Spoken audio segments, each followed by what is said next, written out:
Today we're going to check out this powered 10-inch subwoofer by Rockville. Has dual 10s, one's active, one's passive. It only goes for $129. What? Let's see what this is all about.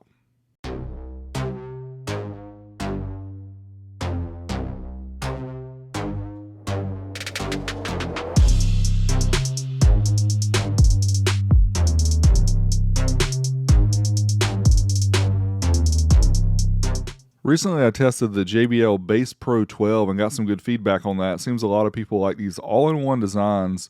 JBL Bass Pro was not my favorite powered subwoofer, but I decided I need to try some other ones. So I came across this Rockville ground pounder 800-watt dual 10-inch powered subwoofer for $129. Could not believe the price. So got one in, and let's unbox and see what it's all about.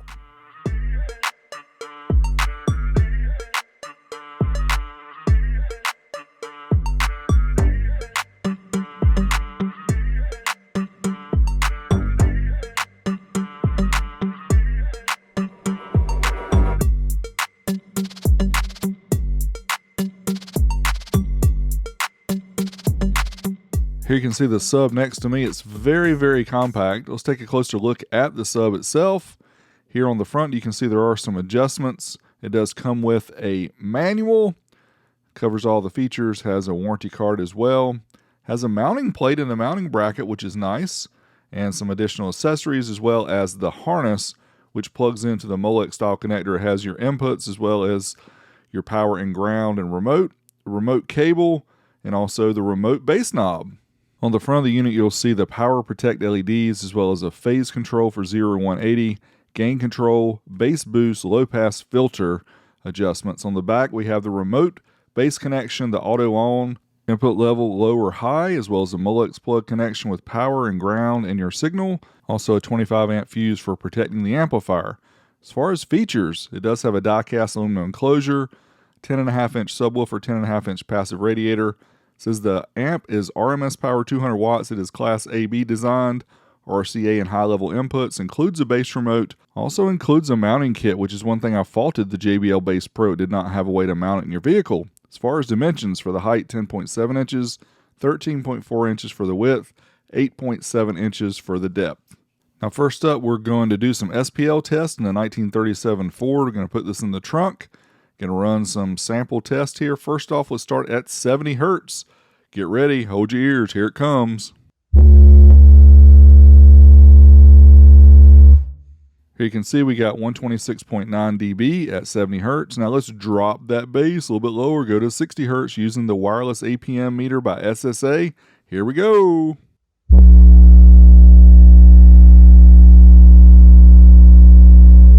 Almost a 121, a 120.93 at 60 hertz. Well, you know we got to drop that bass even more. Let's try 50 hertz. See what we get. Hold your ears, because here come the bass.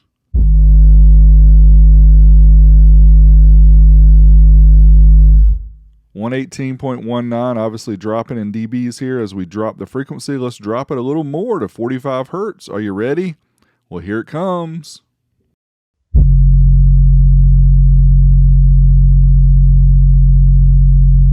We're dropping once again, and the decibel level 115.21. So let's try 40 hertz, see what we get here with a little bit lower frequency. Here we go.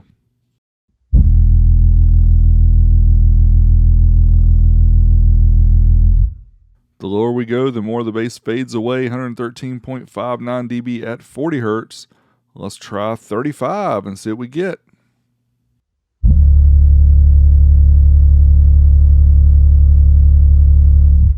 Now these numbers is pretty obvious. It's looking for 45 hertz bass or above for this. 112.69, but just for fun, let's try 30 hertz.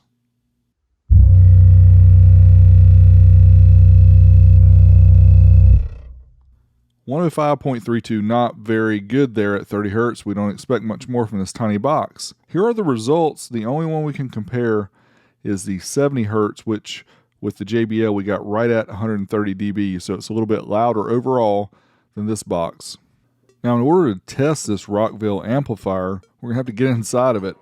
I was hoping taking this one end panel off would help us get inside, but really it didn't. Then I noticed that there are 4 different screw holes here underneath this metal grill. Unfortunately, the metal grill is glued on. It's super tight, so I had to kind of ruin it. But I do this for science and for you guys. So we pry it off, and that way we can actually get access to those 4 additional machine screws. Let's go ahead and take those out, and then we'll separate the box. And there you can see. Let's take a look inside and see what it's all about. Right off the bat, it's pretty impressive when you pull this apart. You can see, look at that subwoofer. It actually has a cast basket to it. And you can see the passive radiator on this side, as well as some of the polyfill, which is wrapped around the speakers. And yeah, you see the wires that connect the speaker to the amplifier. And you also see the wires that connect to that input board. So once we get the input board unplugged, you can get a better look at the subwoofer. Again, it says a 55-ounce magnet. Pretty beefy setup here. To be as compact as it is, it's got a lot of equipment packed inside of this die-cast aluminum enclosure, and it looks like the sub is actually built into the enclosure, so that helps dissipate the heat. Here's a Class AB amplifier. You can see that here.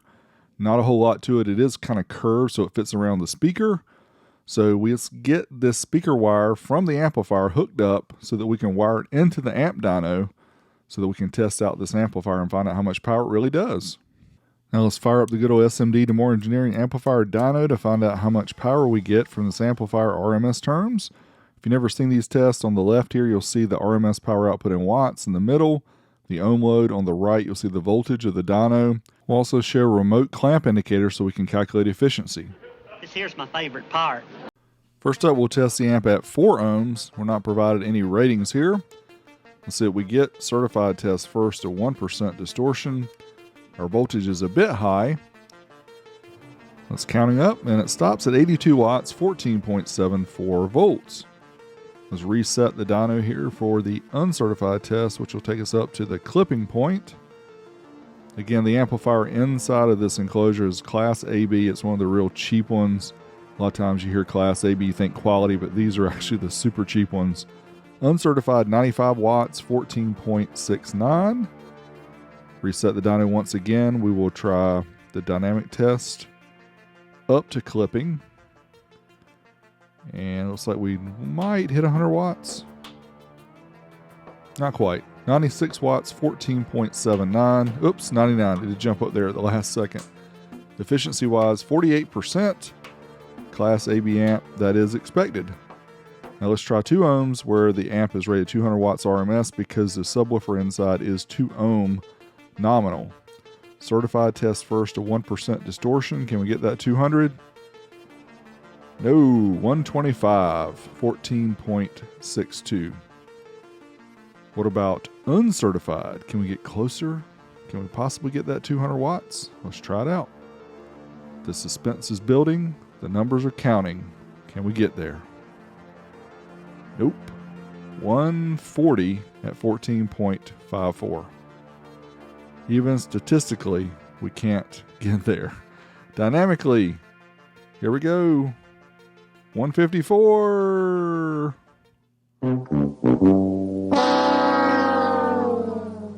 Looks like it jumped to 156 right there at the end. 43% efficient at 2 ohms.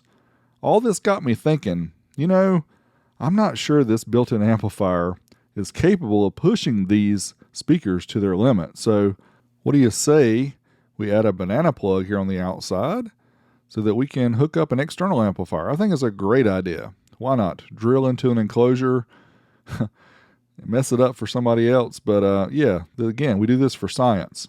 So we were careful to wrap the leads there, the inside of those banana plugs, so that they did not short out on the aluminum enclosure. You can see the 1.9 ohm load, which shows the speakers are nominal 2 ohms. So now we're going to try these SPL tests again. 70 hertz first, again using the trunk of the 37. 132.27 at 70 hertz. We will show a comparison at the end of all these tests based on the original amp that was in there. Let's try 60 hertz now. We got 126.83 at 60 hertz. Now let's drop the frequency a little lower to 50. Try this with the JP8 amp, see how it sounds.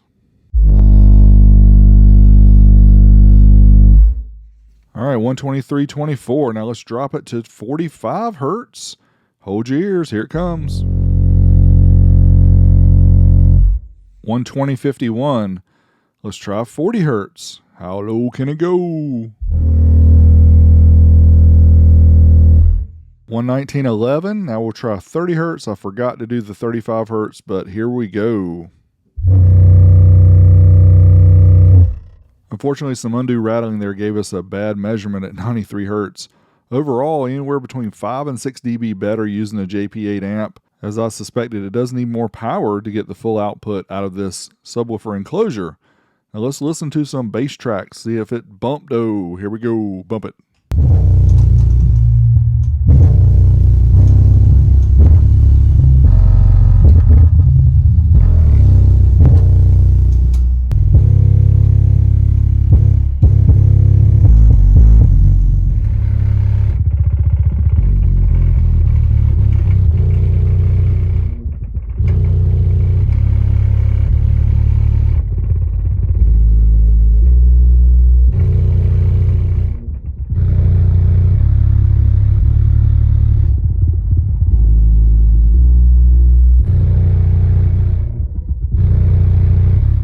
Now let's talk about the pros and cons, things I like and things I think could be better, at least things to be aware of. First off, the good stuff, the value, $130, can't beat this.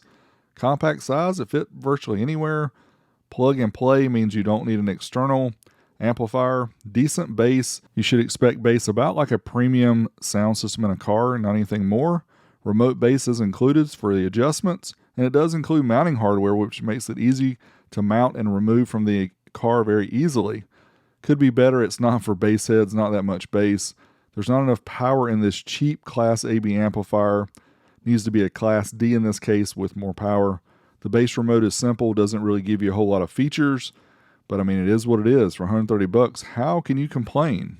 Now, to my ears, listen to music, this enclosure sounded better than the JBL Bass Pro 12. Had lower bass extension, cleaner bass extension.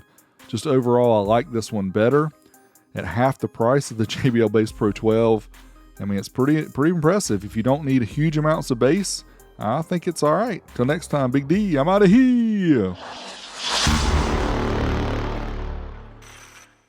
Big D back for the end. Let's check out the 1 ohm certified run with this built-in amp. You can see it stops at 50 watts, goes into protect. This is again, cheap Class AB amp. We don't expect much out of it. Dynamically, we still can't get that 200 watts. 177 at 14.66. Let me go get some more stuff so I can test. I'm out. You know how them sound waves go? Hustle hard, hustle every single day. I'll be making moves till I'm buried in my grave. To the system, I don't wanna be a slave. I've been doing shit my way.